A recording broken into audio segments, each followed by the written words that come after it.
உத்தரப்பிரதேசத்தினுடைய அமைச்சர், அவர் பேர் பிஜேபி அமைச்சர் சஞ்சய் நிஷாத், முகத்தை தொட்டதற்கு இவ்வளவு சத்தம்னா வேற எங்காவது தொட்டிருந்தால் என்னவாயிருக்கும் என்று பேசியது விவாதத்தை பெரிதா. எவ்வளவு கேவலமான இழிவான இந்துத்துவவாதிகள் தான் பொண்ணு இப்படி சொல்லுவானா?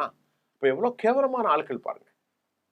கடந்த அந்த 1000 ஆயுஷ் மருத்துவர்களுக்கு பணி நியமனல் தான் முதல்வர் நிதிஷ்குமார் பெண் மருத்துவர் நஸ்ரத் பர்வீனிடத்துல இந்த பணி நியமன ஆணைகளை வழங்குற போதுதான் இப்படி நடந்து கொண்டார். இப்ப நஸ்ரத் முகத்தில் அணிந்திருந்த ஹிஜாபை அகற்ற அவர் இழுப்பது, அங்கிருந்த ஒரு அதிகாரியும் கூட அவசரமாக மருத்துவனை அழைத்து சென்றார். முதல்வர் இந்த செயல் பெரும் சர்ச்சை ஏற்படுத்தியிருக்கிறது.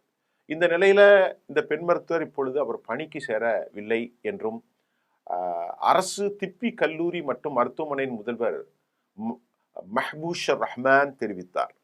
அவர் என்ன சொல்றாருன்னா, ஊடகங்களின் கவனத்தில் இருந்து நான் விலகி இருக்கிறதுக்கு தான் அந்த பெண் விரும்புவதாகும்.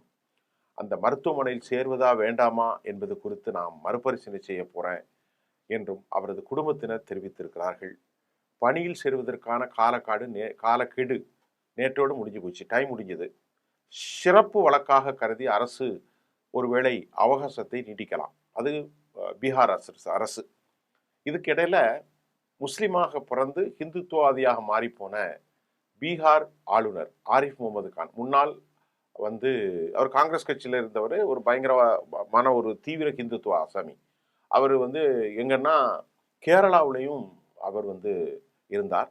இந்த விவகாரத்தில் இப்பொழுது கவர்னர் என்ன சொல்றாருன்னா, இந்த விவகாரத்தில் ஆரிஃப் முகமது கான், இந்த விவகாரத்தில் சர்ச்சை என்ற வார்த்தை கேட்பது எனக்கு வேதனை அளிக்கிறதா. யாரு? ஆரிஃப் முகமது கான் RSS ஆளு, ஹிந்துத்துவாவுடைய ஆளு, பாஜகவுடைய ஆளு.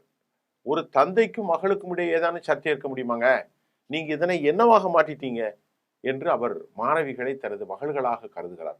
அப்ப மகளை நடுரோட்ல விட்டு முகத்தை கிழிப்பான எந்த தந்தையாவது குடிகாரம் கூட செய்ய மாட்டான். இதெல்லாம் இவங்களெல்லாம்